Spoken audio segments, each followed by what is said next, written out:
A very good afternoon to all. Very kind of to introduce me so elaborately.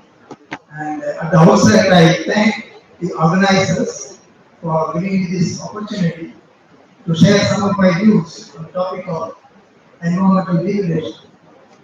So I have made this presentation mostly to suitable to the younger generation.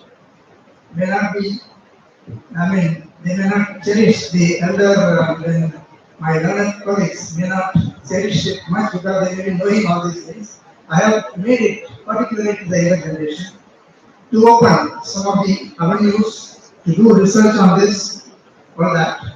And I don't have any data to show you. You can just relax. It is post-lunch session, I know. So you can just relax and see the presentation. There is no much data or anything. It's all only points, views that you can enjoy.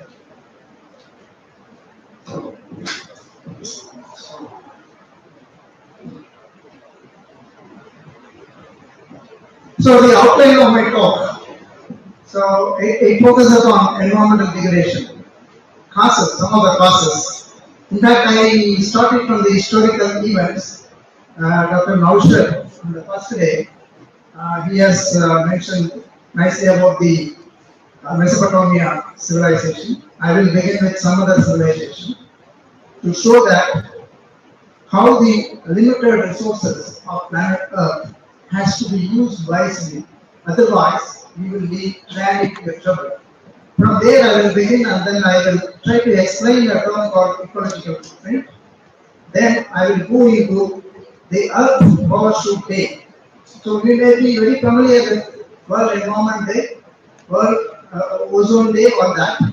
Those days come on a particular date of a month. You know, the World Environment Day, June 5th every year, and September 16th for Ozone Day.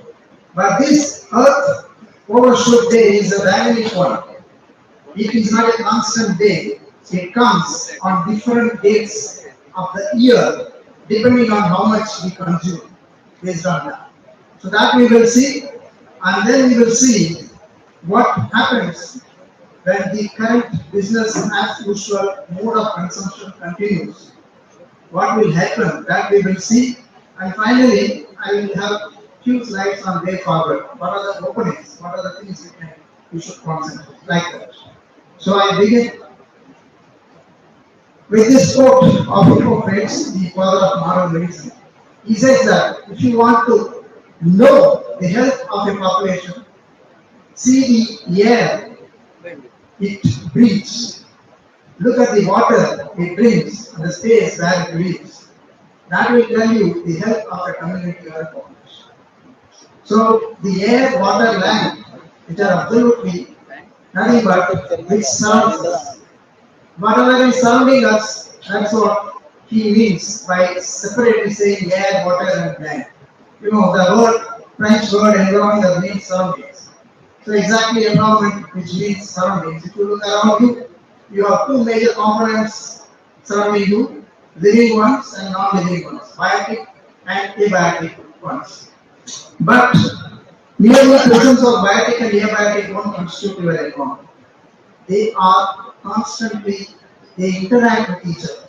You know, the interaction between the biotic and abiotic components make your life smooth, make your environment possible for you to live in.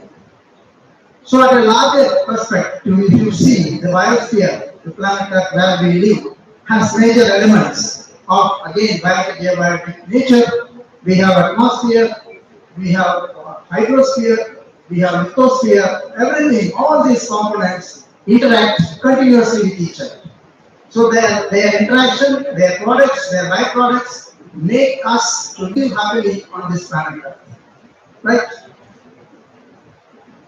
So now, we might have studied in our high school or higher secondary school studies that many ecosystems, you may be very familiar with pond ecosystem, desert ecosystem, forest ecosystem, all this. What is the purpose of studying these ecosystems? Why they are there? Because each of these ecosystems serve us. They provide something to us. We put it under the term ecosystem services. They serve us, they serve the humanity, each of these ecosystems serve something to us. Of course, we don't appreciate it because we don't pay for it. So these ecosystem services are absolutely free for us, and they are available 24/7 all days, right? And they don't charge anything. They don't charge you any VAT back, or they don't charge you any GST. So they are freely available. So we don't appreciate it much. We don't in fact realize the importance of these ecosystem services, right? Now, what went wrong? Why do we? There's a huge hue and cry about environment and environment degradation. Why this conference talks about climate change? How it is degrading our environment? What has happened? What went wrong? What is the problem? So, what is the reason? What is the cause of the environmental degradation? Now onwards, I will go back to the history. As Professor Naushad said, we will take some of the historical events or the civilizations, wonderful civilizations. What has happened to them? What is it? Why the fall of those civilizations have happened? So I will take you to the South Pacific Ocean. Before that, okay, we'll come back to this later. I'll take you to the South Pacific Ocean. There's a small, tiny island known as Easter Island. Some of you may be aware of it. So this is a small, tiny island.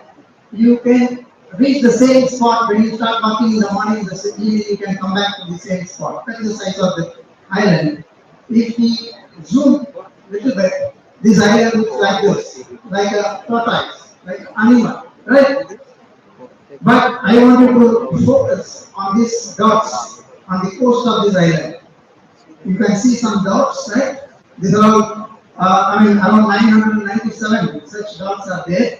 When you again zoom, these dots are the human head statue, normally made out of volcanic ash, huge, very huge human head structures. They are all, they are about 20 meters tall and 20 tons weight, mass. So you can imagine from ground floor to first floor, 20 meters tall and 20 tons. One ton is 1,000 kilograms. So 20,000 kilograms weight. So whoever visits this island definitely wonder who has made these statues, for what purpose, and how they could roll to the coast, and how they could make it stay there for millions of thousands of years, rather, right? So similarly, the 18th century explorers, when they reached this island, Dutch explorers, they reached this island on a Easter Sunday. So they named this island as a Easter Island, right? So when they also reached, they also were astonished to see these huge stone heads. And they tried to collect some fossil evidences, they tried to communicate with the local island people, maybe signs through sign language or something, they could have communicated with them. And then they have narrated the chronological events that might have taken place in that island. So according to them, the original inhabitants of that island reached somewhere between 600 to 800 AD. They reached on a forceful colonization mission. Like those days, shipload of people, maybe criminals, maybe slaves, those unwanted people, they put in a ship and take them to the island and dump them there and gone. Similarly, this original Easter Island inhabitants were brought in a ship, left them in that island and went back. So these, when they reached between 600 to 880, that island was full of trees, good tree coverage was there. However, these 800 people, these people have to begin their life there, so they cut the trees, they started doing some farming, agriculture, and they started building their huts, right? So that way, they started cutting the trees, and things went on well for maybe 1,000 years, right? 1,000 years it went on well, no problem. Exactly after 1,000 years, 1600 AD, the trouble started. Because they have removed the entire trees and nothing was there to hold the soil. You know, the top soil, what we call fertile soil, is hardly 20-25 centimeters high. So when the trees are not holding them, soil erosion, they are prone to soil erosion, right? So the rain and sunshine wash them to the ocean. So ultimately, their crop fails. Because you lose the fertile soil every year, your crop fails. So slowly, after 1,000 years, they the islanders face the trouble of scarcity of food, famine.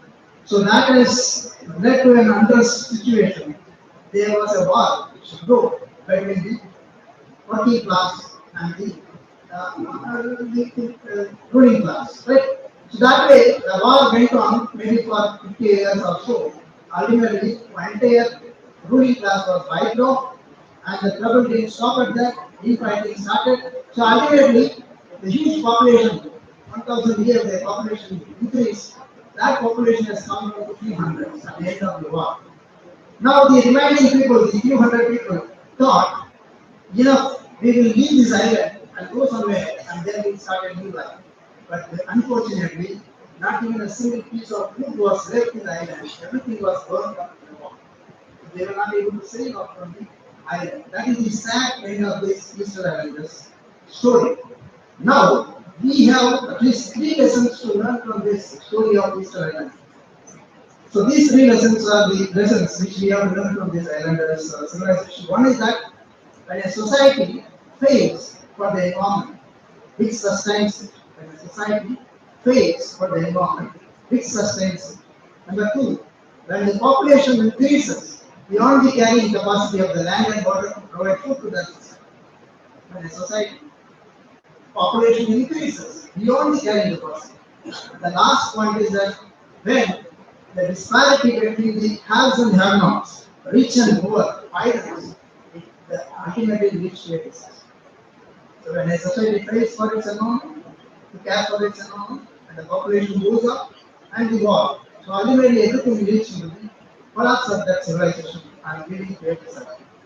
Now, what these people have done, they have not used high-end technologies, they have not used pollutants, they were not using any pesticides, they were only doing the organic farming. What we are now asking for organic farming, they were only doing farming. But still, they have faced this situation. Suppose we ask the same question to us, to the present day population. Suppose we ask the same questions, like whether do we care for our environment? Number one. Number two, do we care for the carrying capacity of the land where we live? How about our population? And is there a way for us to escape from the planet Earth, to go somewhere and live? Is it possible? Is it possible? Any response? Is it possible for us to leave this planet Earth and go somewhere and live? Yeah, the answer is a very big no. As on the, of course, there are people are working out to go to Mars, and even that is a successful one. Not all of us will get the privilege of going somewhere else. Only selected people may be going. You may remember the movie 2012. If you have seen that movie, then if you have not seen it, you can go there. Now we look at this map, world map. The encircled areas were having very good civilization flourishing once upon a time. Now what is the condition of these areas? Mesopotamia, and then this, all this may not be so rich, they don't have such a huge good civilization flourishing now. No, that doesn't mean that we can underestimate our ancestors. No, their knowledge and their science they developed was so quite good, because still we have some evidences to state like that. This I already said that they are not doing anything other than organic farming. See this picture. Some of you might have seen the iron pillar in Delhi near Qutub Minar. The story, one of the stories for the pillar, they say is that olden days the kings used this pillar to select their army. The man opting for to join army should go there and hug the pillar behind. If both the hands join, that person is selected. Otherwise, he is elected. So that was the. Now the point I want to say here is that this pillar, iron pillar, 2,300 years or so, is remaining without rust. It is rust proof.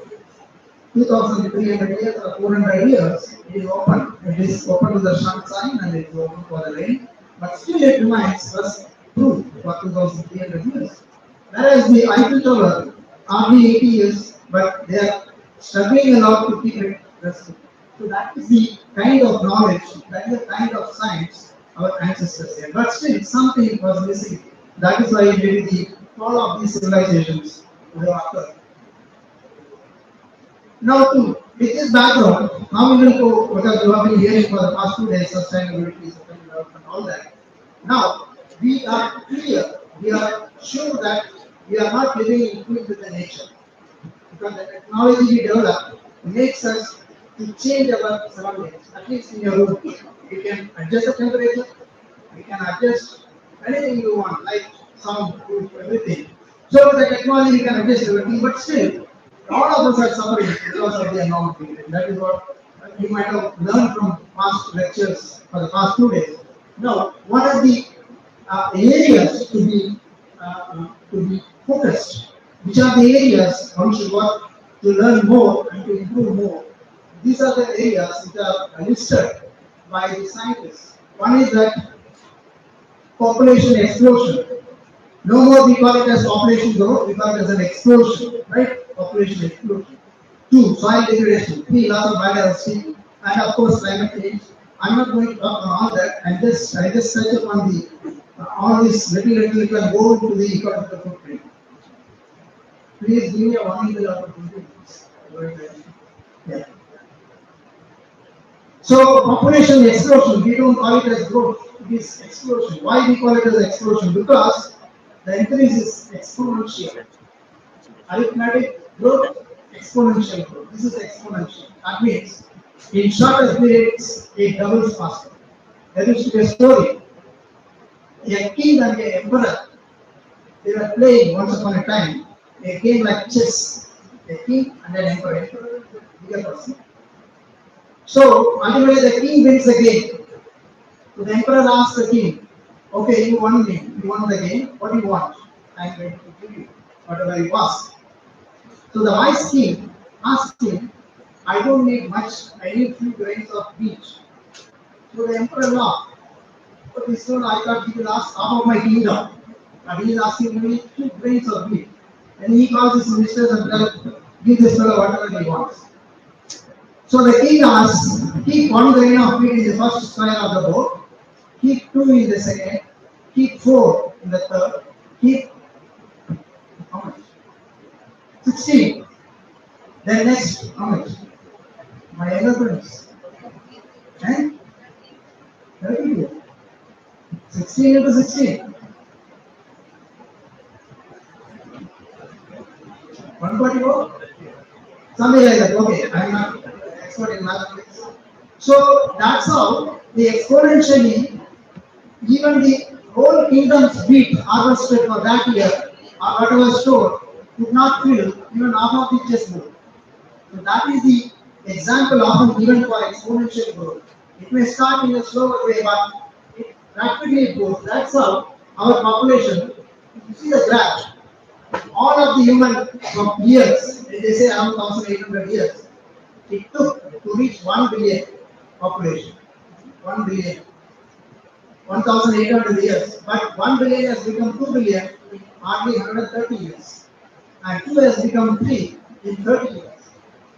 And then 3 become 4 in 15 years. See, the time gap is less, but it doubles. So ultimately, as per the prediction, the 8 billion is supposed to come somewhere in 27, but we are already 8.25.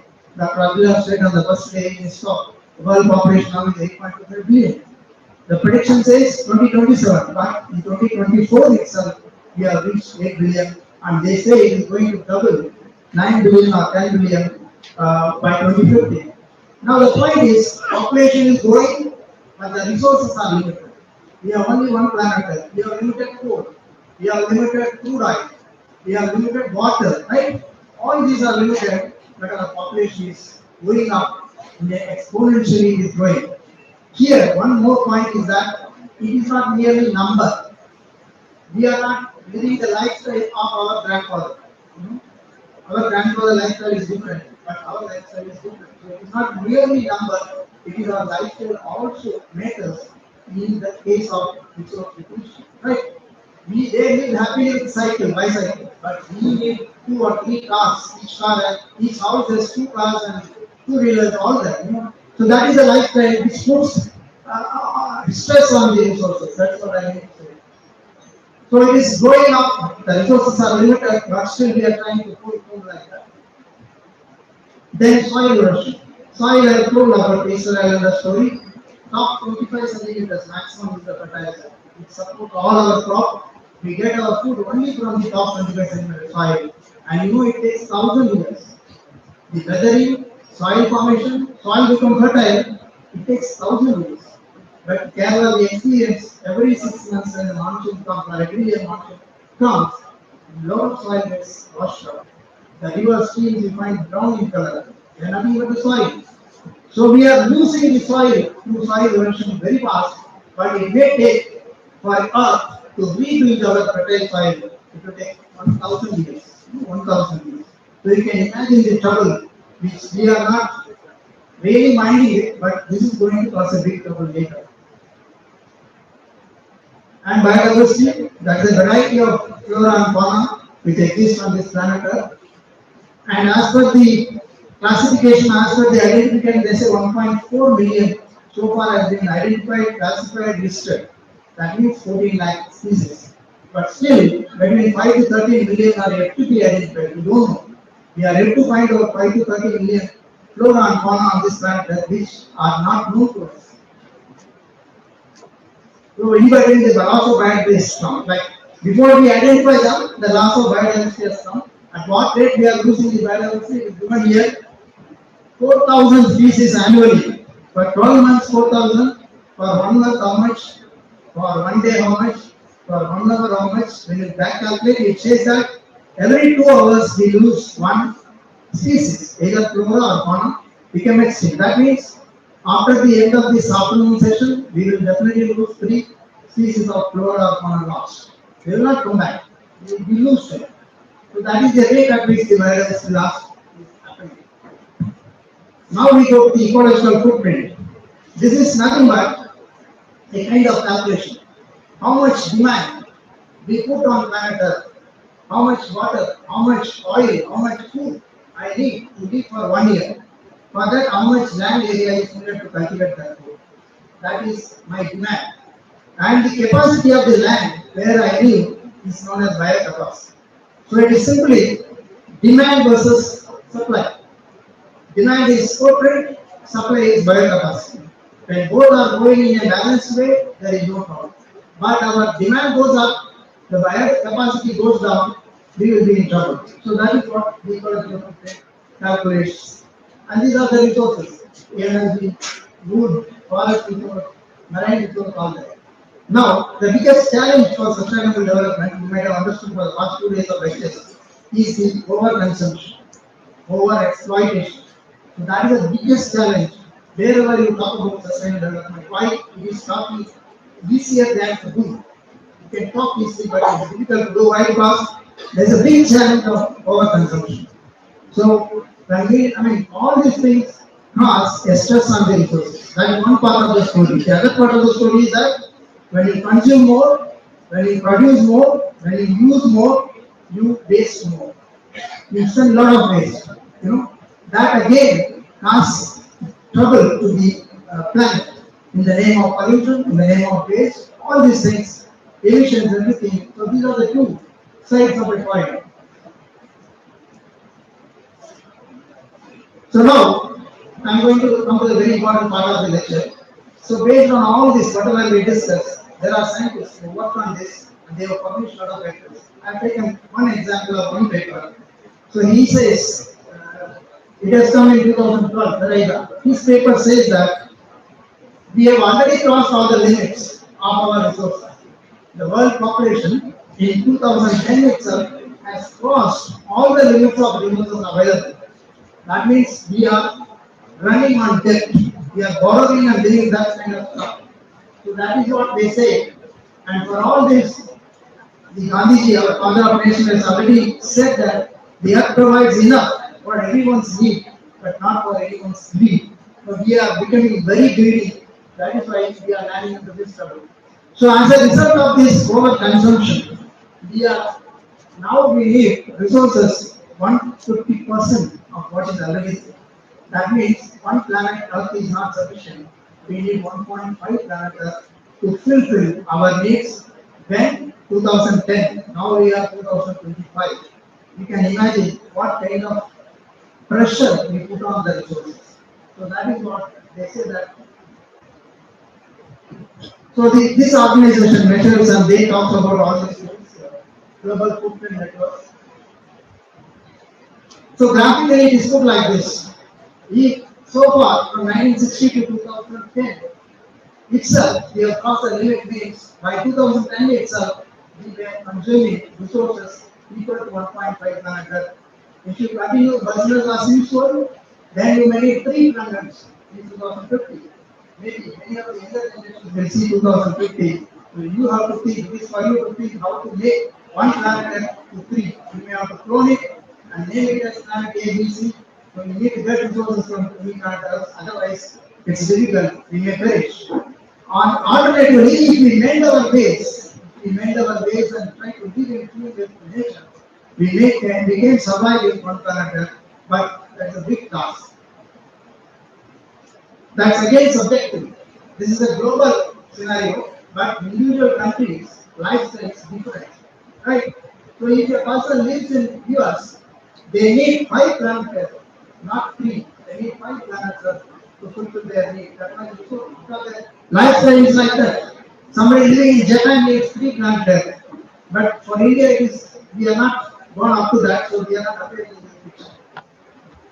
Okay, so if we continue like that without worrying about the single planet or 3 planets, what will be the consequences? The consequences are given here like this. Wild marine fish stocks will diminish. It will go by 2050. Hardly 25 years. After this, Kerala has to go without fish curry or fish. You will not get marine fish. And after that, just in 25 years, honeybees will go. Honeybees means insects. There is no pollination will take place and it will definitely affect our food production. Amazon will go in 20 years, right? And we all see that the ratio of cancer, right? 1 in 40 or now 1 in 20. So again, it is going to be a big threat. So all these things are consequences. And 50 million cars every year we add. So that emits carbon dioxide equal to 60 billion human beings. Now we are only 8 million. If 60 million people are there, billion people are there, how much carbon dioxide we will exhale? That much carbon dioxide it is released, right? So this kind of consequences we may have to face. And see, this is India. The ecological footprint is depicted in this picture. The green line is the biocapacity of the land area to provide us our needs, food, water, energy, all that. And the red line is our demand, our footprint. You can see in 1960s, it is closer. So it is expressed in global hectares per capita per person. Always ecological footprint is expressed as global hectare. So we need a global hectare of 0.7 around hectare. But it has gone up to 0.9 by 2011. So if it goes up, we may need to put more pressure on the planet Earth. So this is global scenario. This is the y-axis is the global hectare and the x-axis is the different countries having population more than 1 lakh. They are given like this. And you see this is a line. This is a global average. This is 1.6 global hectares. That is why India is not appearing in this because we are well below, we are somewhere here, this end. So this country is Kuwait. Why people living in Kuwait, they need 10 global hectares. US needs 7 or 8 and Qatar needs close to 9 global hectares. That is their lifestyle. That makes huge resource they need. When we go to India, India is somewhere here. So we are somewhere here. We have not reached the global average. So we need not worry right now, but we have the threat. We have the threat of soon we will cross. So that is where India is between Kenya and Congo. So somewhere here we are here. Right. Now let's overshoot day. This is a day, as I said, it is dynamic, it is not constant, it is not constantly coming on the same day, because those days our parents used to do packet money to us. For monthly expenses, they will put some money in the packet. If I spend that up to the 30th day of the month, I am happy. If I finish it by 15th of that month, then I need to borrow. Same concept is here. The natural resources available, if you finish it by the month of July, then August onwards you are depend on somebody else, you are input. If your earth overshoot day comes on the December, you are happy because till 12 months you can pull on. So that's how they calculate the earth overshoot day, and every year by June 5th, when the World Economic Day is celebrated, this organization will announce the day for earth overshoot. Accordingly, June 5th, 2025, the Global Footprint Network has announced yet overshoot day for 2025 falls on July 24. July 24 is the earth overshoot day for the global. So from July 25th, we started borrowing from others. That means we are living in a constrained situation. That is what it means. See the earth overshoot day. In 70s, it was somewhere in December 30. So it came to 2000 September. Now 25 years July. So it becomes lesser, closer. Earlier, we will be in trouble. If it comes later, we will not be in trouble. I will explain. This is a global picture, you see. So, Qatar has its earth overshoot day on February 10 itself. January, February only it uses its own resources. After that, it has to depend on others. And then the Jamaica has the overshoot day on December. We don't appear in this because we are not in the average, so the India is not here. But the different countries have different health policies every year, right? That's how it goes. So we try to live at one planet. That is what Gandhiji also says, and that all of us say. This is it. See, now we enjoy August. Suppose August 2 is the health policy day. If you want to 22 from 22 to 20, if you want to make, you have to reduce 50% of your global carbon emission. If you reduce your global carbon emission by 50%, you can extend the earth. That's what the point I want to understand. So these are all about World Environment Day spread. Only thing I want to show, particularly this World Environment Day 2015. Every World Environment Day has a theme. That's why the previous slide showed that. And the theme for 2015 is like this: 7 billion dreams, one planet Earth, function with care. Right? And the design, beautifully it is put planet Earth with energy, soil, greenery, and ocean. And 7 is given as population. If you just tilt this little bit, this to little bit tilt, you can see that in computer game the Pac-Man comes, which will eat and go, something like that. So in computer games, of course, you will win when the Pac-Man goes around. You will win the game. But here, if this sound related to reach the resources faster, you will reach your health more should be faster. Okay, that's how it is. And this beautiful design, who has designed it? He has won the UN award. The person very close to us. He's living in Kerala. Any idea? Okay. His name is Shibin. He's a vocational higher secondary school teacher. He won this beautiful logo drawing for the UN, and he was also contestant for the Indian rupee symbol, but he could not get it. So way forward. What is that we can do for forward? So the scientists again they say three themes. One is sustainable development. Lot has been spoken about it. Stewardship. Who is a steward?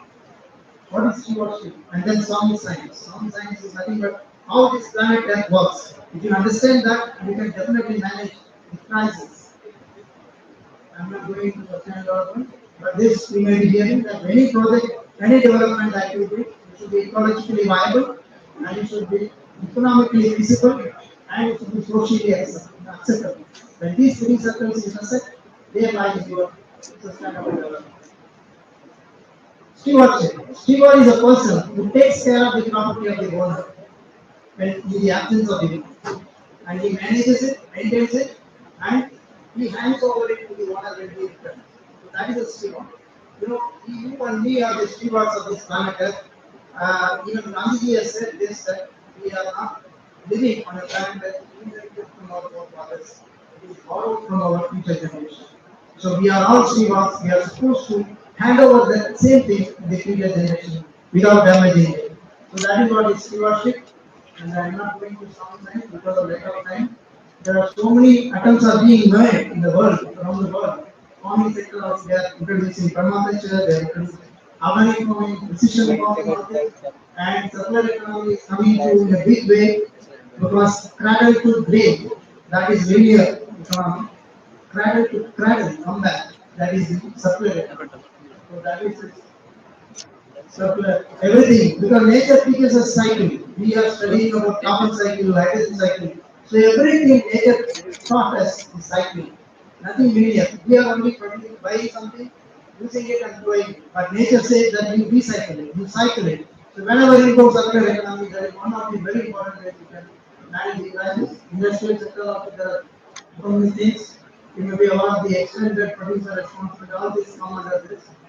And for want of time, I will just closing it. And the younger generation, as the stewards, you may have to think about these points. Try to use the resources very judiciously. Try to grow more trees and reduce your consumption of power and try to reduce fields and emissions.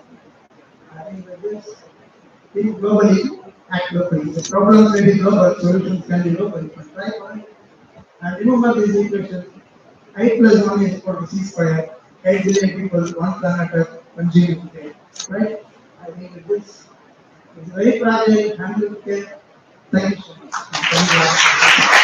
Sorry for taking time. Any quick questions on the channel?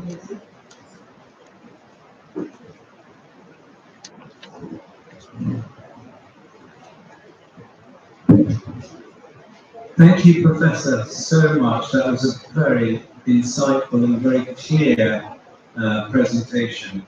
Personally, I found it extremely useful to be reminded of all these facts, and I don't know whether or not we're going to be able to do that, Professor, but we have to try. Thank you. Are there any questions about the presentation you'd like to ask from the students about the presentation? Anybody got any questions?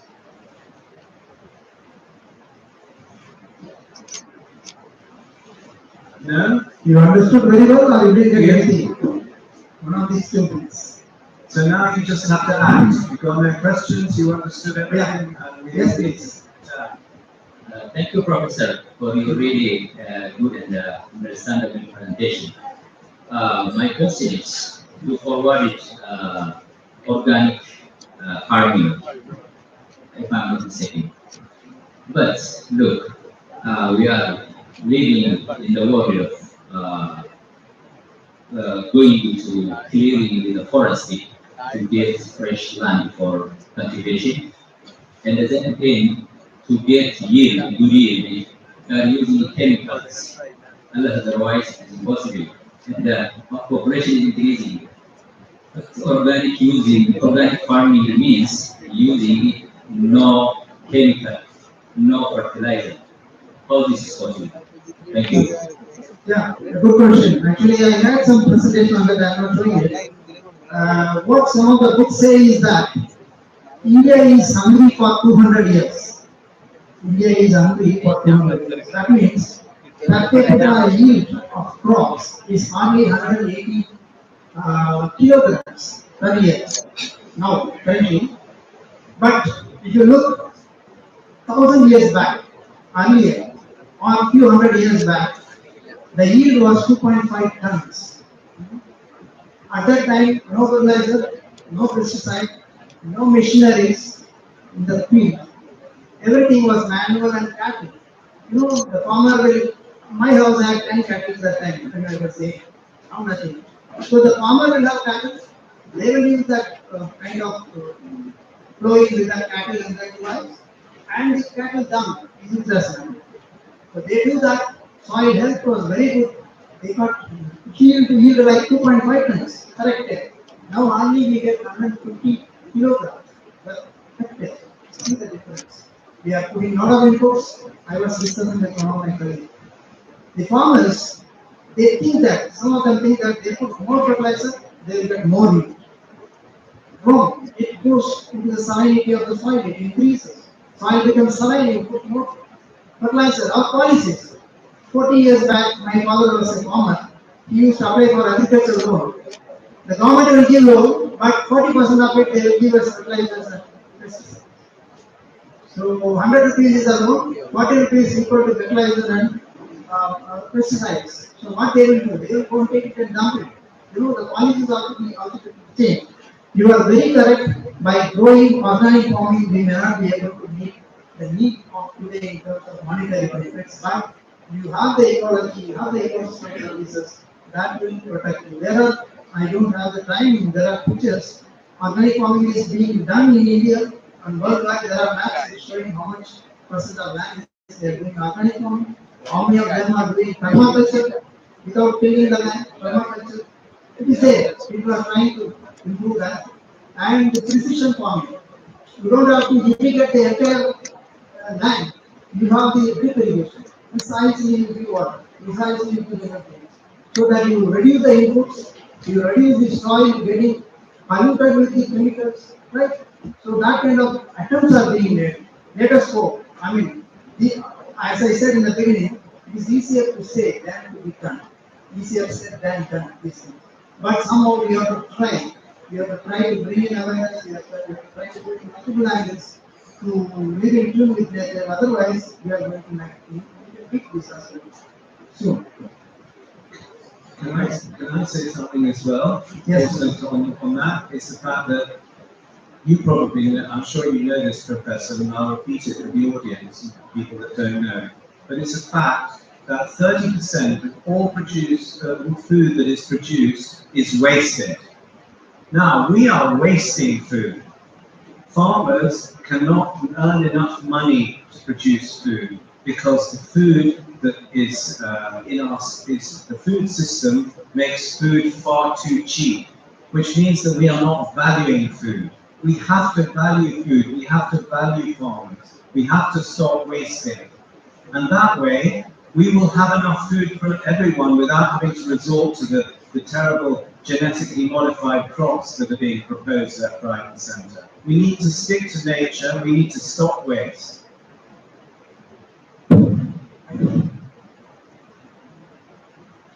We now have the honor of presenting the token of appreciation to Professor A.V. Ramasamy sir.